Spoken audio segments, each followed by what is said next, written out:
അതേക്ക് വാ. വേലു അമലു സുഖല്ലേ? ഞങ്ങള് വന്നത് ഊരി വെച്ച് നടത്തുന്ന ഞങ്ങളുടെ കല്യാണം പറയാന് വിഷുവിന്റെ അന്ന് തന്നെ നടത്താന്ന് വിചാരിച്ചു. കൊള്ളാം. അപ്പോ അവിടെ വന്ന് ഞങ്ങൾക്ക് വിഷു കൈനീട്ടം തരാനും പറ്റുമല്ലോ. പിന്നെ കല്യാണത്തിന് വേണ്ട ഡ്രസ്സും കാര്യങ്ങളൊക്കെ ഞങ്ങൾ തന്നെ കൊണ്ടുവന്നോളാം. അതൊന്നും വേണ്ട സാറേ, ഇപ്പൊ തന്നെ ഒരുപാട് സ്വർണവും ഡ്രസ്സും ഒക്കെ തന്നില്ലേ, അതിലൊന്നും ഞങ്ങൾക്ക് തൃപ്തി വന്നിട്ടില്ല. അമലു അതും കൊടുക്ക്. എന്താ ഇത്? നല്ല അസല തേന. ഇത് കുറച്ച് കൊണ്ടുവരാൻ വേലിനെ വിളിച്ച് പറയാനിരിക്കായിരുന്നു ഞങ്ങള്. ഇവിടെ കുറച്ചു പേർക്ക് കൂടി കൊടുക്കണം. പഴയ പോലെ ഇവിടെ കൊണ്ടുവന്ന് നിൽക്കുന്ന പരിപാടിയില്ല. പിന്നെ ആവശ്യക്കാർക്കൊക്കെ നമ്മൾ അങ്ങോട്ട് കൊണ്ട് കൊടുക്കാന്ന് വിചാരിച്ചു. ഞാൻ തിരിച്ചു വരുന്നവരെ ഇവിടെ നിൽക്കട്ടെ. അത് കഴിഞ്ഞാ പോവാണോ? അയ്യോ പോണം ചേച്ചി. അതെന്തൊരു പോക്കാടാ, ഇവിടെ വരെ വന്ന സ്ഥിതിക്ക് 2 ദിവസം കഴിഞ്ഞിട്ട് പോയാ പോരെ? അവിടെ അമ്മ ഒറ്റയ്ക്കല്ലേ ഉള്ളൂ സാറേ. ആര് പറഞ്ഞു ഒറ്റയ്ക്കുള്ളെന്ന്? കാട്ടുമൂപ്പന്റെ വീടായതുകൊണ്ട് ഇഷ്ടംപോലെ ആളുകള് അവിടെ വന്നും പോയി നിൽക്കുമല്ലേ. എന്നാ പിന്നെ വന്നപ്പോ ഇവിടെ അമ്മയെ കൂടെ കൊണ്ടുവരാത്ത എന്താടാ? ഞാൻ വിളിച്ചതാ മാമിയെ, പക്ഷെ വന്നില്ല. എന്നാ പിന്നെ വേല് പുറത്തേക്ക് പോകാൻ ധൃതി കൂട്ടണ്ട, ചായ കുടിച്ചിട്ട് പോവാം. അത് തിരികെ വന്നിട്ട് കുടിക്കാൻ ചേച്ചി. എടാ എന്നാ പിന്നെ ഞാൻ നിന്നെ കാറിൽ കൊണ്ടാക്കാം. അയ്യോ വേണ്ട സാറേ, അങ്ങോട്ട് ഇറങ്ങിയെന്ന ഓട്ടോ കിട്ടുമല്ലോ. സാറൊന്ന് വന്നേ, ഒരു കാര്യം ചോദിക്കണം. നിന്റെ വിഷമൊക്കെ മാറിയോമല്ലോ? അത് അപ്പോഴേ മാറി ചേച്ചി. സത്യം പറഞ്ഞ ഇവിടെ വന്ന് കാർത്തിക് ചേച്ചിയുടെ കല്യാണത്തിന് പങ്കെടുത്തതുകൊണ്ടാ എല്ലാം മറക്കാൻ പറ്റിയത്. എങ്കിലും ഉള്ളിന്റെ ഉള്ളിൽ ഒരു കുറ്റബോധമുണ്ട്. വേലുവേട്ടനോട് ഞാൻ തെറ്റ് ചെയ്തല്ലോ എന്നൊരു തോന്നല് ഇടയ്ക്കിടയ്ക്ക് എന്നെ അത് അലട്ടാറുണ്ട് ചേച്ചി. അതിന് ഒരാവശ്യമില്ല. വേലുവിനെ നിനക്ക് കൂടുതൽ മനസ്സിലാക്കാനും അവനെ ആത്മാർത്ഥമായിട്ട് സ്നേഹിക്കാനും ദൈവം അങ്ങനെ ഒരു സാഹചര്യം ഉണ്ടാക്കിയതാ. പട്ടണത്തിൽ നിന്നുള്ള പഠിപ്പും വിവരമുള്ള ചെറുപ്പക്കാരെ ഇഷ്ടപ്പെടുന്ന ഒരു മനസ്സായിരുന്നു നിന്റേത്. അതിന് സത്യം പറഞ്ഞ ആ സംഭവത്തോടെ ഒരു മാറ്റം വന്നു എന്ന് വേണം പറയാൻ. എന്താണ് സാറേ? പിന്നെ പോലീസുകാർ വല്ലതും അന്വേഷിച്ച് വന്നായിരുന്നു? നല്ല സംശയത്തില. അയാൾ ഏത് നിമിഷവും എന്നെ തേടി വരുമെന്നാണ് എന്റെ വിശ്വാസം. അയ്യോ സാറെ ചതിക്കല്ലേ? ഇല്ലടാ, ഞാൻ നിന്റെ പേരൊന്നും പറയില്ല. അയ്യോ അതല്ല സാറേ ഞാൻ പറഞ്ഞത്. സാറിന്റെ പേര് പറഞ്ഞ് ചതിക്കില്ലെന്നാ ഞാൻ പറഞ്ഞത്. പോലീസുകാർ സാറിനെ തേടി വരികയാണെന്നുണ്ടെങ്കിൽ എല്ലാ കുറ്റവും ഞാൻ ഏറ്റെടുത്തോളം എന്ന് പറഞ്ഞിരുന്നല്ലോ. എടാ എന്റെ തെറ്റ് മറ്റുള്ളവരുടെ തല കെട്ടിവെക്കുന്ന ശീലമൊന്നും എനിക്കില്ല. എന്നെ പിടിക്കുമ്പോൾ നമ്മളെ 3 ആളെയും പിടിക്കാനാണ് സാധ്യത. കാരണം നമ്മൾ കാറുമായിട്ട് ഇവിടെ വരുന്നതൊക്കെ പല CCTV ഉണ്ടാവും. അതുകൊണ്ട് CCTV കേന്ദ്രീകരിച്ച് അന്വേഷണം നടത്തിയ പോലീസിന് നിഷ്പ്രയാസം നമ്മളിലേക്ക് എത്താൻ പറ്റും. എന്നാൽ ഇങ്ങനെ ഒരുത്തനെ കൊന്നെന്ന് കരുതി പോലീസുകാർ ഇങ്ങനെ അന്വേഷണമായിട്ട് നടക്കുന്നല്ലോ സാറേ. എടാ പരാതി ഒന്നും കിട്ടിയില്ലായിരുന്നെങ്കിൽ അവനെ പിടികിട്ടാപ്പുള്ളിയായിട്ട് എഴുതി തള്ളി പോലീസ് അവരുടെ പണി നോക്കി പോയനെ. അതിനിടയിലാണല്ലോ ഒരുത്തി ജയിലിൽ നിറങ്ങിയിട്ട് പോലീസിന് കംപ്ലൈന്റ് കൊടുത്തത്. അയാളാണെങ്കിൽ നീതിക്ക് വേണ്ടി മുറവുകൾ കൂട്ടുന്ന ഒരാളാ. അവരെ കുറ്റം പറഞ്ഞിട്ടും കാര്യമില്ല, അവരവരുടെ ജോലിയല്ലേ ചെയ്യുന്നുള്ളൂ. എന്ത് ജോലി സാറേ? ഗംഗാപ്രസാദിന്റെ ചരിത്രം അറിയുന്ന ആരെങ്കിലും ഈ കേസിന്റെ പിന്നാലെ പോവോ? പറഞ്ഞിട്ട് കാര്യമില്ല. ഇനി വരുന്ന പോലെ നടക്കട്ടെ. ശരി സാറേ, എന്നാ ഞാൻ പോയിട്ട് വരാം. എങ്ങോട്ടാ? അത് പിന്നെ 1-2 തേൻ കൊടുക്കാൻ പോയതാ സാറേ. തേനോ? അതെ സാറേ. ഒറിജിനൽ തേനാണോടാ? അതെ സാറേ, മായം കലർന്ന തേൻ ഞാൻ കൊടുക്കാറില്ല സാറേ, പക്ഷെ തീർന്നുപോയി. എവിടെ നീ തേൻ എടുക്കുന്നത്? ഞങ്ങളുടെ ഊരിൽ നിന്നാ സാറേ. ഞങ്ങൾ പുഴയ്ക്കക്കരയാ താമസിക്കുന്നത്, കാട്ടിനകത്ത്. നിന്റെ പേരെന്താ? വേലു. മുഴുവൻ പേര് അത് തന്നെയാണോ? വേലായുധൻ. വേലായുധൻ. അപ്പഴേ വേലു, നല്ല ചൂടൊക്കെ അല്ലേ? ചുട്ടുപൊള്ളുന്ന വെയിലേ. നമുക്ക് നമ്മുടെ വണ്ടിയിൽ അങ്ങ് പോയാലോ? അയ്യോ വേണ്ട സാറേ, ഞാൻ ഇവിടെ നിന്ന് പൊക്കോളാം. അല്ല നീ എങ്ങോട്ടാ പോണേ? അത് പിന്നെ കിരൺ സാറിന്റെ വീട്ടിലേക്ക്. കിരൺ സാർ, അതായത് RS കൺസ്ട്രക്ഷൻസിന്റെ MD? അതെ സാറേ. നിന്റെ അടുത്തെ കുറച്ച് കാര്യങ്ങൾ ചോദിച്ചറിയാനുണ്ട്. അതൊക്കെ കഴിഞ്ഞ് നിനക്ക് നിന്റെ സാറിന്റെ അടുത്ത് പോയാ പോരെ? അല്ല സാറേ, ഞാനൊരു തെറ്റ് ചെയ്തിട്ടില്ല. നീ തെറ്റ് ചെയ്തെന്ന് ഞാൻ പറഞ്ഞില്ലല്ലോ. അല്ല നീ എന്തെങ്കിലും തെറ്റ് ചെയ്തിട്ടുണ്ടോ? ഇല്ല സാറേ. അപ്പൊ പിന്നെ പേടിക്കേണ്ട കാര്യമൊന്നുമില്ല. ചെറിയ 1-2 കാര്യങ്ങൾ ചോദിച്ചിട്ട് നിന്നെ അങ്ങ് വിട്ടേക്കാം. നീ വാവേലു കയറ്. 1-2 മാസം ഈ ഗംഗാപ്രസാദ് നിന്റെ ഊരിലുണ്ടായിരുന്നോ? അതെ സാറേ, ഉണ്ടായിരുന്നു. അവിടെ നിന്ന് നിങ്ങളൊക്കെ അവന് കൊടുത്ത സ്നേഹത്തിനും പരിചരണത്തിനും അവൻ തിരിച്ചു തന്നത് ഒരിക്കലും തിരിച്ചെടുക്കാൻ പറ്റാത്ത ഒരു നഷ്ടമായിരുന്നല്ലേ? അതെ സാറേ, എന്റെ മാമനെയാണ് അവൻ കൊന്നത്. മാമനെ കൊന്നവനോട് നിനക്ക് തീർത്താ തീരാത്ത പ്രതികാരം ആയിരിക്കുമല്ലടാ വേലു. അത് പിന്നെ പറയണോ സാറേ? കൈ കിട്ടിയ കൊല്ലണമെന്ന് പറഞ്ഞ് തന്നെ നടന്നത്. അപ്പോ കൈ കിട്ടിക്കഴിഞ്ഞപ്പോ വിധി നടപ്പിലാക്കിയല്ലേ? സാറേ അങ്ങനെ അവന് കൈ കിട്ടിയില്ല സാറേ. ഈ കല്യാണം നടന്ന ദിവസം ഗംഗാപ്രസാദ് അവിടെ വന്നായിരുന്നോ? അറിയില്ല സാറേ. പിന്നെ എന്താ നിനക്ക് അറിയാവുന്നത്? അവനെ പറ്റിയൊന്നും എനിക്ക് അറിയില്ല സാറേ. ഈ കല്യാണം നടക്കുന്ന സമയത്ത് കതിർ മണ്ഡപത്തിലും അതുപോലെ കാണികൾക്കിടയിലും ചിലരെ ഒന്നും കണ്ടില്ല. നിന്നെയും പിന്നെ കല്യാണ പെണ്ണിന്റെ അനിയത്തിയുടെ ഭർത്താവിനെയും ആ കിരണിനെയും. അല്ല നിങ്ങളൊക്കെ എങ്ങോട്ടാ പോയത്? സാറേ ശരിക്കും ഗംഗാപ്രസാദിന്റെ ഭീഷണി ഉണ്ടായിരുന്നല്ലോ, അതുകൊണ്ട് അവൻ വന്നാലോ എന്ന് കരുതി ഞങ്ങൾ പുറത്തേനെ നിൽക്കായിരുന്നു. അങ്ങനെ നിന്നപ്പോ അവൻ വന്നില്ലേ? ഇല്ല സാറേ, വന്നില്ല. ആ കല്യാണത്തിന് ശേഷമാണല്ലോ ഗംഗാപ്രസാദിനെ കുറിച്ച് വിവരമില്ലാത്തത്. അവനാണെങ്കിൽ അന്നേ ദിവസം ഓഡിറ്റോറിയത്തിൽ വന്നതിന് തെളിവും അവൻ സ്നേഹിക്കുന്ന പെൺകുട്ടിയൊക്കെ പറയുന്നത് അന്നേ ദിവസം അവനും കൂട്ടുകാരും ഒക്കെ അവിടെ വന്നെന്ന. പക്ഷെ നീയും കിരണൊന്നും അത് സമ്മതിക്കുന്നുമില്ല. കിരൺ സാറൊന്നും അങ്ങനെ ചെയ്യത്തില്ല സാറേ. കിരൺ ചെയ്തില്ല, നീ ചെയ്തോ എന്നാണ് എന്റെ ചോദ്യം. എനിക്ക് അങ്ങനെ ഒരു അബദ്ധം പറ്റിയിട്ടില്ല സാറേ. കൈ കിട്ടിയിരുന്നെങ്കിൽ ഞാൻ അവനെ കൊല്ലുമെന്ന് പറഞ്ഞിരുന്നല്ലോ. നിന്റെ പെണ്ണിനെങ്ങനെയുണ്ട്? കുഴപ്പമൊന്നുമില്ല സാറേ, അവളും എന്റെ ഒപ്പം വന്നിട്ടുണ്ട്. കിരൺ സാറിന്റെ വീട്ടില്. കാർത്തിക് എന്ന പെൺകുട്ടിയുടെ കല്യാണം കഴിഞ്ഞ ഉടനെ തന്നെ നിന്റെ അവളുടെയും കെട്ട് നടത്തി.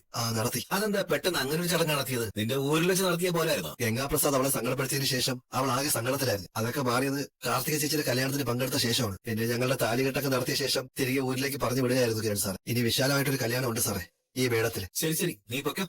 പോകുന്നതിന് മുമ്പ് നിന്റെ മൊബൈൽ നമ്പർ കൊടുത്തിട്ട് പോകണം. എപ്പോ ഞങ്ങൾ വിളിച്ചാലും വന്നോണം. ശരി സാറേ. അതെ, അവൻ ഈ പോകുന്ന പോക്കില് ആരെയാ കാണുന്നത് നോക്കണം. അങ്ങനെ അവനെയും അവൻ കാണുന്നവരെയും സംശയിച്ചേ തീരും. Okay sir. സാറേ ഇവനെ ചോദ്യം ചെയ്യുന്ന രീതി വെച്ചിട്ട് എന്തൊക്കെയോ സംശയം ഉണ്ടെന്ന് തോന്നുന്നുണ്ടല്ലോ സാറേ. കൂടുതൽ ചോദിച്ചത് ഗംഗാപ്രസാദ് കാട്ടിൽ വന്ന കാര്യങ്ങളാണ്. മാമനെ കൊന്ന കാര്യങ്ങളൊക്കെ ചോദിച്ചു. പിന്നെ കല്യാണം നടക്കുന്ന സമയത്ത് താലി കെട്ടുമ്പോ കണ്ടില്ലല്ലോ, എവിടെ ആയിരുന്നു എന്നൊക്കെ ചോദിച്ചു. നമ്മൾ രണ്ടും കൂടെ ആണല്ലോ പുറത്തോട്ടൊക്കെ പോയത്. അപ്പൊ എന്നെ തപ്പായിരിക്കും അല്ലേ? നിങ്ങളെ കൂടുതലിട്ട് പോലീസുകാർ കുറയുകയാണെങ്കിൽ നിങ്ങൾ സത്യം പറഞ്ഞേക്ക്. എന്ത് സത്യമാണ് സാറേ പറയേണ്ടത്? ഞാൻ പറഞ്ഞാണല്ലോ, എന്തെങ്കിലും കുഴപ്പമുണ്ടാവുകയാണെങ്കിൽ ആ കൊലപാതക കുറ്റം ഞാൻ ഏറ്റെടുത്തോളാം. എടാ, അങ്ങനെ എനിക്ക് വേണ്ടി നീ നിന്റെ ഭാവി കളയണ്ട. ഞാൻ പൊക്കോളാം സാറേ ജയിലിലേക്ക്.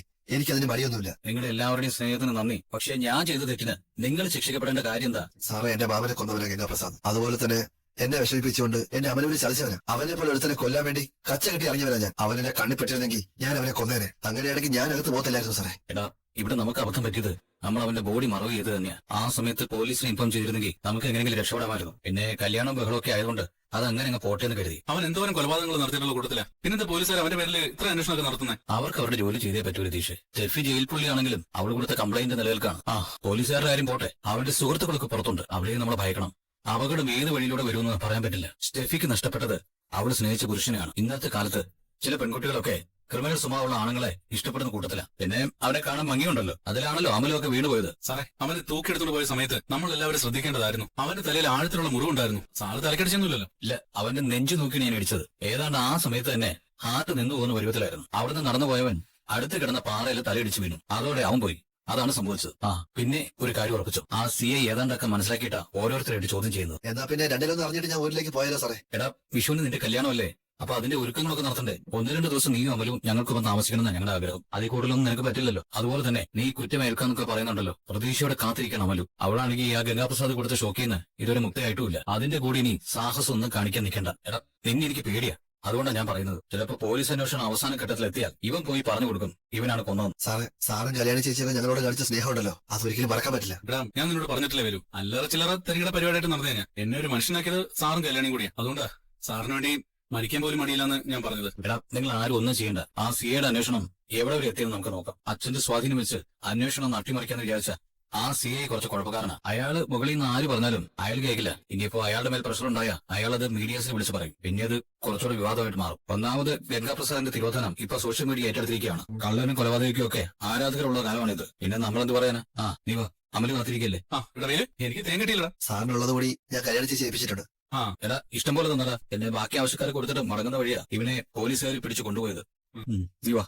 ശരിയാണ്. നമ്മൾ പ്രതീക്ഷിച്ചതുപോലെ തന്നെയാ കാര്യങ്ങൾ നടന്നിരിക്കുന്നത്. കിരണിനെയും രതീഷ് എന്ന് പറയുന്നവനെയും ഇവൻ കാണുമെന്ന് എനിക്ക് അറിയാമായിരുന്നു. അത് തന്നെയാണ് സംഭവിച്ചത്. അവര് 3 ആളും ഈ കേസിലെ പ്രതികളാണ്. കാരണം ഈ 3 പേരാണ് താലികെട്ട സമയത്ത് മിസ്സായിട്ടുള്ളത് എന്ന് മാത്രമല്ല, ആ കല്യാണം ശ്രദ്ധിച്ച എപ്പോഴൊക്കെ പെണ്ണിന്റെയും ചെക്കന്റെയും കൂടെ അവർ നിന്നിട്ടുണ്ടോ അപ്പോഴൊക്കെ ഒരു നല്ല ടെൻഷനിലായിരുന്നു. ആ ഓഡിറ്റോറിയത്തിനടുത്ത് ചുറ്റിപ്പറ്റി ഒരു അന്വേഷണം നടത്തിയാൽ കുറച്ച് കാര്യങ്ങൾ കൂടി കിട്ടും സാർ. അത് വേണം. ഏതായാലും ഗംഗാപ്രസാദ് ഓഡിറ്റോറിയത്തിൽ എത്തിയിട്ടുണ്ടെന്ന് തൊട്ടടുത്ത വീട്ടിലെ CCTV നമ്മൾ മനസ്സിലാക്കിയതാ. അതുകൊണ്ട് ഗംഗാപ്രസാദ് അവിടെ എത്തിയെന്നുള്ളത് ആർക്കും നിഷേധിക്കാൻ പറ്റില്ല. എന്നാ അവൻ അവിടെ നിന്ന് പോയിട്ടുമില്ല. അത്ര നിസ്സാരമായി തള്ളാൻ പറ്റുന്ന കാര്യമല്ല. പിന്നെ ഈ അന്വേഷണവുമായി ബന്ധപ്പെട്ട് ഞാൻ കാണിക്കുന്ന താല്പര്യമൊന്നും നിങ്ങളുടെ ഭാഗത്തുനിന്ന് ഉണ്ടാവുന്നില്ല. ഗംഗാപ്രസാദിന്റെ ക്രിമിനൽ പശ്ചാത്തലത്തെ കുറിച്ച് എനിക്കറിയാം. എന്ന് വെച്ച് ആ ക്രിമിനലിനെ കൊല്ലാൻ നമ്മൾ പോലീസുകാർക്ക് പോലും അനുവാദമില്ല. അവനെ എന്ത് ചെയ്യണമെന്ന് തീരുമാനിക്കേണ്ടത് കോടതിയെ. ഇവിടെ നിയമം സ്വയം കയ്യിലെടുത്തിട്ടുണ്ടെങ്കിൽ അവരും ക്രിമിനൽ തന്നെയാണ്. മനസ്സ് മരവിപ്പിക്കുന്ന കാര്യങ്ങളാണ് ഈ ഗംഗാപ്രസാദ് ചെയ്തിട്ടുള്ളത്. ആയിക്കോട്ടെ, എന്ന് വെച്ച് അവനെന്ന് ഓഡിറ്റോറിയത്തിൽ വന്നപ്പോ അവനെ കണ്ടവർക്ക് ആ വിവരം പോലീസുകാരെ അറിയിക്കായിരുന്നല്ലോ. അല്ലെങ്കിൽ അവനെ തല്ലി അവശനാക്കി പോലീസ് ഏൽപ്പിക്കായിരുന്നല്ലോ. സാർ, ഈ പറയുന്ന കിരൺ അവനെ തല്ലി അവശനാക്കി നമ്മുടെ കയ്യിൽ ഏൽപ്പിച്ചതാണ്. പക്ഷെ അവിടെ നിന്ന് അവൻ വീണ്ടും ഭീഷണിയുമായിട്ട് അവരുടെയൊക്കെ പിന്നാലെ ചുറ്റി തിരികെയായിരുന്നു. ഇതൊക്കെ മനസ്സിൽ കിടക്കുന്നതുകൊണ്ട് അന്വേഷണത്തിന് ഒരു ചൂടില്ലാത്തത്. ഏതായാലും പരാതി കിട്ടിയ സ്ഥിതിക്ക് യഥാർത്ഥ പ്രതി ഞാൻ പൊക്കും. ഏതാണ്ട് അടുത്ത് എത്തിക്കഴിഞ്ഞു. ഇനി അധിക ദൂരമൊന്നുമില്ല. ഗംഗാപ്രസാദിന്റെ കൊലയാളികളും നമ്മളും തമ്മിൽ. ഇവിടെ നടക്കുന്ന അന്വേഷണം ആർക്കും ചോർത്തിക്കൊടുക്കാതിരുന്നാൽ മതി. അയ്യോ സാറേ, അങ്ങനെ ഒന്നും ഞങ്ങളുടെ ഭാഗത്തുനിന്ന് ഉണ്ടാവില്ല. ശരി, താൻ വയ്ക്കും. സാർ, ഞാൻ CI മാർട്ടിൻ. ചില കാര്യങ്ങൾ ചോദിച്ചറിയാനാ വന്നത്. വരണം സർ, ഇരിക്കൂ സർ. ഇത് മകളാണല്ലേ? അതെ സർ. ഹസ്ബൻഡ് ജോലിയുമായി ബന്ധപ്പെട്ട് പോയിരിക്കാം. വൈകുന്നേരം വരും. ഞാൻ വന്നത് മറ്റൊന്നിനും വേണ്ടിയല്ല. കുട്ടിയുടെ കല്യാണം നടന്ന ദിവസം അവിടെ നിങ്ങൾ തേടിക്കൊണ്ടിരുന്ന നിങ്ങളുടെ ശത്രു വന്നിരുന്നോ? സർ, പറഞ്ഞത് എനിക്ക് മനസ്സിലായില്ല. മനസ്സിലൊക്കെ ആയി, പക്ഷെ മനസ്സിലാവാത്തതുപോലെ നടിക്കുക. എന്നാ കേട്ടോ, അന്ന് താലിയിട്ട് നടക്കുന്നതിന് മുമ്പ് അവിടെ